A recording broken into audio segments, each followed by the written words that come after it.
Channel को like subscribe and share करें। Video अंत तक देखें। Comment your question also so that we can answer this. Hey guys, welcome back to our channel academic maker. मैं doctor Nazish Hasan. Hope आप सभी अच्छे होंगे, स्वस्थ होंगे और अच्छी तरीके से समाज में एकता और तरक्की ला रहे होंगे। जिस तरीके से जो हालात हैं, जो सारी चीज़ें हैं, उम्मीद कर सकते हैं हम सभी की जल्द ही सुधरेंगी और अच्छी तरीके से सुधरेंगी। कल मेरे एक मित्र कहा जाए, दोस्त कहा जाए, स्टूडेंट कहा जाए, जो कहना कह सकते हैं, उनका एक रिक्वेस्ट आया था कि हाँ सर, कॉर्पोरेट गवर्नेंस पे कुछ बताओ। तो कॉर्पोरेट गवर्नेंस है क्या, आज हम लोग उस टॉपिक पे बात करने वाले हैं। कॉर्पोरेट गवर्नेंस का मतलब क्या होता है, इसके फीचर्स क्या है, क्यों ज़रूरी है कॉर्पोरेट गवर्नेंस। कॉर्पोरेट गवर्नेंस समझने के लिए आपको समझना पड़ेगा वर्ष 2000 और 2001-2 के आसपास आपको जाना पड़ेगा। बहुत ज़्यादा नहीं, ऑलमोस्ट 19 ईयर्स 20 ईयर्स बैक। जहाँ आप उसके पीछे जाएंगे, आप उस कड़ी में पहुँचेंगे तो आपको पता चलेगा कि उस समय में 2000 से 2001-2 के बीच में बहुत सारे हाई प्रोफाइल कोलैप्सेस हुए हैं। बहुत सारे बड़े इंडस्ट्रियलिस्ट वर्ल्ड वाइड, खासतौर पर अमेरिका और कई देशों पे कोलैप्स हुए, गिरे। लोगों के जो पर्सनल इन्वेस्टमेंट थे, जैसे कहीं ना कहीं आप, मैं, हम सभी लोग जिस कंपनी में डायरेक्टली या इनडायरेक्टली शेयर होल्डर्स हैं, अगर वो कंपनी डूबती है तो सिर्फ उस कंपनी का नुकसान नहीं होता है, हम सभी का नुकसान होता है जो डायरेक्टली इनडायरेक्टली उस कंपनी के साथ एसोसिएटेड नहीं है। हाँ, हमारा कुछ इन्वेस्टमेंट का पार्ट है जो हमने उस ऑर्गेनाइजेशन पे, उस संस्था में लगाया है। क्यों लगाया है? For the purpose of growth. क्योंकि हमारे पास कुछ पैसा एक्स्ट्रा है।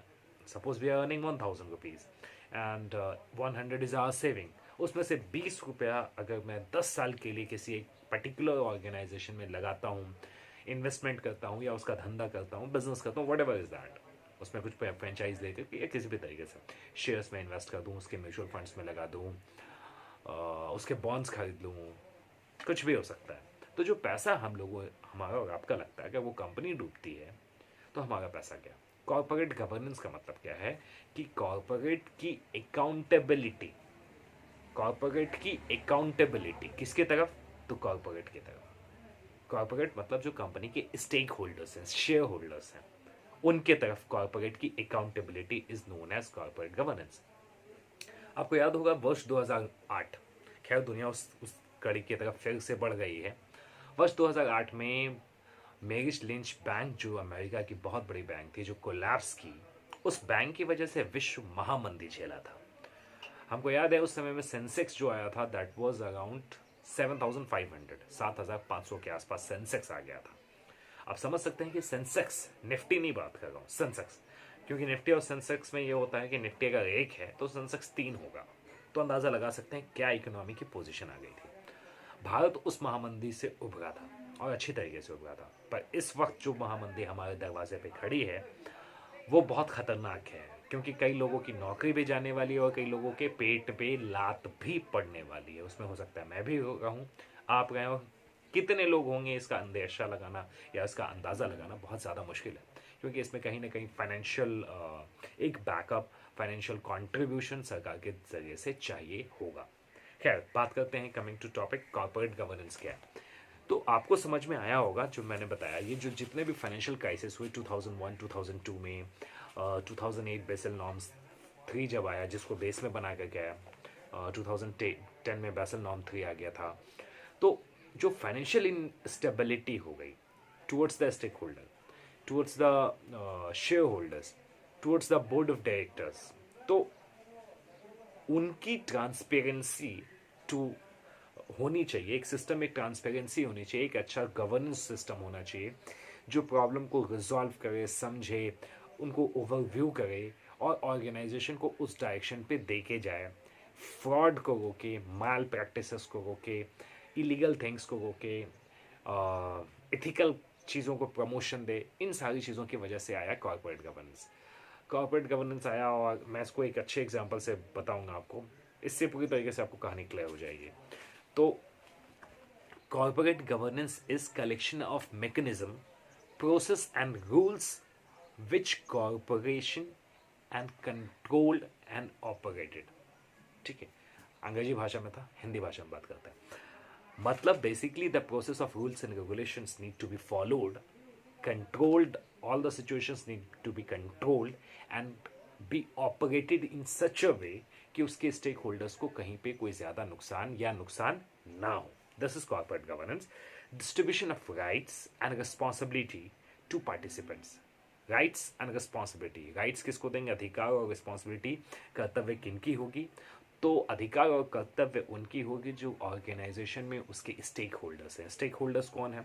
तो ऑल द इन्वेस्टर्स, जो मैंने अभी आपको बताया कि हम लोगों की छोटी छोटी जमा पूंजी, सो डायरेक्टली इनडायरेक्टली हम भी एक तरीके के स्टेक होल्डर बन जाते हैं, चाहे वो प्रेफरेंस शेयर होल्डर्स हों, इक्विटी शेयर होल्डर्स हों, जिस तरीके के शेयर होल्डर्स हों, डिवेंचर हो, कंपनी पे मेरा कुछ इन्वेस्टमेंट हो, मैं कंपनी का वेंडर हूँ, तो कहीं ना कहीं तरीके से इन सभी के प्रति कंपनी का जो दायित्व होता है उसको कहते हैं कॉर्पोरेट गवर्नेंस. उन सभी के बीच में जो राइट्स एंड रिस्पॉन्सिबिलिटीज उनको जो दी जाती है, it's corporate governance. Board of directors होते हैं ये कौन लोग हैं जिनके ऊपर ये रिस्पॉन्सिबिलिटी होती है? तो बोर्ड ऑफ डायरेक्टर्स होते हैं, मैनेजर्स होते हैं, शेयर होल्डर्स होते हैं, क्रेडिटर्स होते हैं, भाई वेंडर्स वाली बात हुई, ऑडिटर्स, ऑडिटर जो कंपनी के बुक्स ऑफ अकाउंट्स को ऑडिट करते हैं, कॉर्पोरेट गवर्नेंस की उसकी भी जिम्मेदारी है कि उनको सही खाता दे, सही ब्यौरा दे. स्टेक होल्डर्स, ठीक है, एंड ऑपरेटर्स, वो सभी लोग जो कंपनी से डायरेक्टली इनडायरेक्टली इसी तरीके से जुड़े होते हैं, उनको मैनेज करना. अब कॉर्पोरेट गवर्नेंस को एक खाटी भाषा के एक छोटे से हिंदी एग्जाम्पल से समझते हैं. आपके घर में एक बच्चा होगा, आई मीन हम सभी के घर में बच्चा होता ही होता है. अब कोई बच्चा है आपके घर में और वो काफ़ी ज़्यादा बदमाश है, ज़िद्दी है. उस कंडीशन में होता क्या है? उस कंडीशन में होता ये है कि वो जो बच्चा है जब बदमाशी ज़्यादा करने लगता है, आपके कंट्रोल से निकलने लगता है, तो उस समय में आप क्या करते हैं? आप उसके अच्छे भविष्य के लिए, आप उसके उज्जवल भविष्य के लिए उसके ऊपर कुछ सख्तियाँ बरतते हैं, उसके साथ स्ट्रिक्टली पेश आते हैं. जहाँ स्ट्रिक्टली पेश आते हैं, सख्तियाँ बरतते हैं, तो उसका इम्पैक्ट क्या होता है? कहीं ना कहीं उसकी अकाउंटेबिलिटी बढ़ जाती है और आपकी राइट्स जो है वो बढ़ जाती है. अब कई बार ये होता है ना कि कई ऐसे वीडियोस भी जो मैंने एंटरटेनमेंट पर्पज से देखा है कि हम वो बच्चे हैं जो सिर्फ पापा की मांग नहीं खाए हैं, पापा के साथ उनके सभी दोस्तों के भी चमाट खाए हैं. ठीक है, मतलब ये क्या है? रोल एंड रिस्पॉन्सिबिलिटीज जो है वो है आपके फादर की, रोल एंड रिस्पॉन्सिबिलिटीज. अब उन्होंने अपना राइट जो है डेलीगेट कर दिया कि हाँ उनके सभी दोस्त आपको जहाँ से आए वहाँ से ठोक सकते हैं अगर आप बदमाशी करते हैं, गलत करते हैं तो. सो दिस इज कॉर्पोरेट गवर्नेंस कि आप के जितने भी अच्छे हैं या वेल विशर्स हैं, उन सभी को आप अधिकार देते हो कि वो आपके बच्चे को बिगड़ने से बचाएं, उसके भविष्य को बर्बाद होने से बचाएं. क्यों भविष्य बिगड़ सकता है? क्योंकि आप सही रास्ते पे चल नहीं गए थे, आप बदमाशी कर रहे थे. तो स्टेक होल्डर्स कौन हुए? आपके फादर तो हैं ही, आपके फादर मदर तो स्टेक होल्डर्स हैं, आपके रिलेटिव्स हैं क्योंकि आपका नाम उनके नाम के साथ जुड़ा है, आपके पापा के दोस्त भी हैं कि स्टेक होल्डर्स है क्योंकि आपके पापा का नाम और उनके I mean they are both of them are connected, interlinked. So this is an example of corporate governance जो ये था. अब इसके फीचर्स के बारे में थोड़ा बात करेंगे और थोड़ा प्रैक्टिकलिटी के बारे में बात करेंगे. ऑल्दो ये कॉर्पोरेट गवर्नेंस बोलने वाली चीज़ें हैं, मुझे नहीं लगता है कि ये बहुत अच्छी तरीके से सक्सेसफुली इम्प्लीमेंटेड है, क्योंकि अगर ये होता तो इतने बैंकों में जो अभी येस बैंक का ही कहानी ले लेते हैं. आरबीआई के एक गवर्नर जो है वो येस बैंक के वन ऑफ द डायरेक्टर्स में रहे हैं. फिर येस बैंक में इतनी बड़ी क्राइसिस कैसे हो गई, येस बैंक का एनपीए इतना कैसे बढ़ता चला गया, क्या उनको पता नहीं था? तो ये पता बहुत पहले से था. चीज़ों को धीरे धीरे धीरे करके खोला गया बाजार में, और खोला तब गया जब काफ़ी देर तक. वहाँ पे येस बैंक का इतिहास खोल के देखोगे तो इसमें साफ साफ दिखता है, ये मुझे लगता है और कई अच्छे बड़े इकोनॉमिस्ट को भी लगता है कि येस बैंक को डुबाने में कहीं ना कहीं आरबीआई भी एक तरीके से जिम्मेदार और एक पार्टी रही है. ये मेरा मानना है, क्योंकि जैसा फैक्ट्स फिगर्स पे देखते हैं कि आरबीआई के एक कंसर्न अथॉरिटी भी येस बैंक के one of the very responsible authorities में रहे हैं. तो ये सारी चीज़ें गई है. अब कॉर्पोरेट गवर्नेंस के फीचर्स क्या हैं? तो कॉर्पोरेट गवर्नेंस क्या है, उसका फीचर्स ये है. आपको समझ में आएगा कॉर्पोरेट गवर्नेंस. लड़का बिगड़ गया था, मतलब कंपनी बिगड़ गई थी. कंपनी को सुधारने के लिए बिगड़े ना, बर्बाद ना हो, अच्छी तरह से चले, सभी हाथ पैर धो करके कंपनी के ऊपर चढ़ गया. मतलब आप अपने लड़के के ऊपर चढ़ गए कि हाँ बदमाशी हुआ चटाक, बाप भी मारा, माँ भी मारी, भाई भी मारा, बहन भी मारा, फादर के दोस्त भी मारे, बेचारा मंदिर का घंटा बज गया, हर तरफ से पिटता रहा ताकि उसका भविष्य ना खराब हो. मतलब जितने भी स्टेक होल्डर्स थे वो सभी उसके पार्टीज बनते हैं, जिनको राइट्स एंड रिस्पॉन्सिबिलिटीज दी जाती है कि आप कहीं ना कहीं एक तरीके से भविष्य को बिगड़ने से बचाएं। कॉर्पोरेट गवर्नेंस वही हुआ कि जो रोल एंड रिस्पॉन्सिबिलिटीज़ है वो दी जाती है स्टेक होल्डर्स को, शेयर होल्डर्स को, ऑडिटर्स को, डेटास को, क्रेडिटर्स को, स्टेक होल्डर्स को, इन सभी को कहीं ना कहीं अधिकार दिए जाते हैं कि आप कंपनी के रोल रिस्पॉन्सिबिलिटीज़ को संभालें, कंपनी को सही डायरेक्शन में लेके जाएं, कंपनी को बिगड़ने से बचाएं। तो फीचर्स के बारे में बात करते हैं and will be coming up to the wind up of this video. Hope आपको वीडियोस अच्छी लग रही होंगी, कंटेंट समझ में आ रहा होगा, कंटेंट सही लग रहा है, सारी चीज़ें लग रही हैं, तो stay tuned with us in our channel academic maker, जिसमें हम बात करेंगे पूरी चीज़ों को डिटेल से। तो फीचर्स क्या है कॉर्पोरेट गवर्नेंस के? कॉर्पोरेट गवर्नेंस के पहला फीचर्स ये है कि क्लोज व्यू, एक क्लोज व्यू रखते हैं। अब इसी को कनेक्ट करते हैं येस बैंक की कहानी से। अगर क्लोज व्यू आरबीआई के कंसर्न अथॉरिटीज़ रख रहे थे, तो जो 2 साल पहले अपॉइंट हुए थे आरबीआई में as a independent concern authorities responsible person, उनको पता कैसे नहीं चला? क्लोज व्यू, ठीक है। दूसरा, follow the rule and regulations. आपको जो नियम है, जो कानून है, जो नियमावली है, जो सरकार ने बनाया है या जो कंसर्न ऑर्गेनाइजेशन के बायलॉज में है या कंपनीज एक्ट में है या अलग अलग डॉक्यूमेंटेशन में है, वो प्रॉपरली फॉलो हो रहा है या नहीं, इस चीज़ को आपको देखना होगा कॉर्पोरेट गवर्नेंस में। This is the another feature of the company. Feature का मतलब सीधे समझने की कोशिश करना। एक कई बार एक कन्फ्यूजन होता है, कॉन्फ्लिक्ट होता है कि फीचर और एडवांटेज, इन दोनों में डिफरेंस क्या है। एडवांटेज का मतलब फ़ायदा, फीचर का मतलब वर्थ, क्या कीमत है इसकी, इसका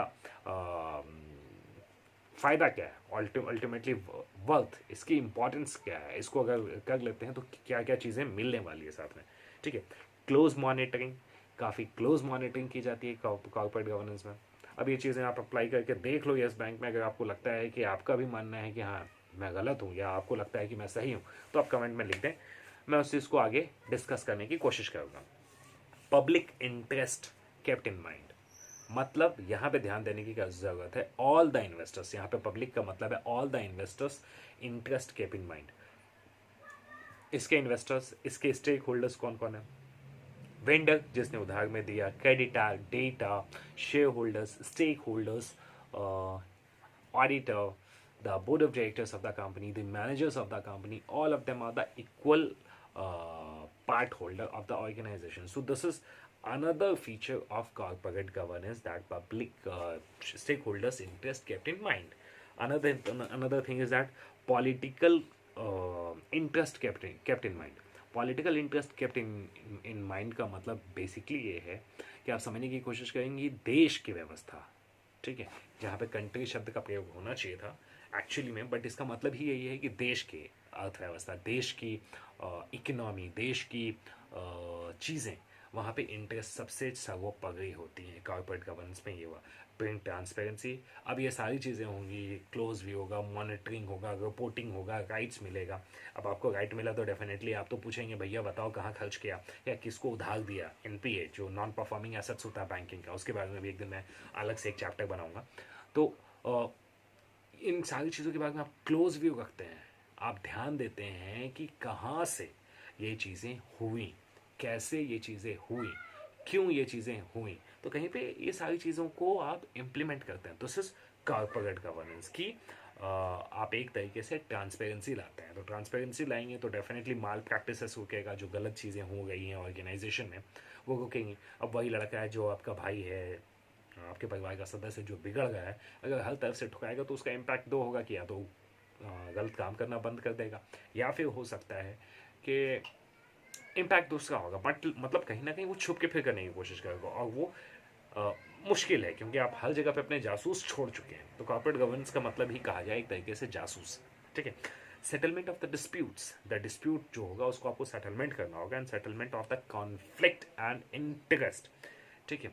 किसका कॉन्फ्लिक्ट? जो conflict among the stakeholders, conflict among the shareholders, conflict among the board of directors, conflict among the creditors, conflict among the board of directors and auditors. तो इन सभी के बीच में जो कॉन्फ्लिक्ट होगा, जो डिस्प्यूट होगा, जो मच होगा, उसको सेटल डाउन करना, this is another feature of corporate governance. Hope आपको कॉर्पोरेट गवर्नेंस का एग्जांपल और सारी चीज़ें अच्छे से समझ में आएंगी।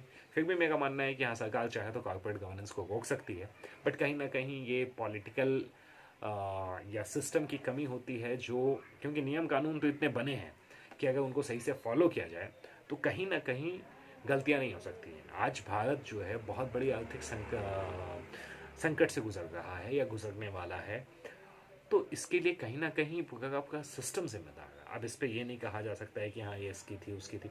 सिस्टम में अगर आप बैठे हैं तो मैं आपसे सवाल पूछूंगा कि अगर यस बैंक पे उस समय में आरबीआई के कंसर्न अथॉरिटीज़ बैठे थे तो क्या वो आंख मूंद करके बैठे थे, या पॉलिटिकल इन्फ्लुएंसेस में, या इस तरीके से आप काम किए।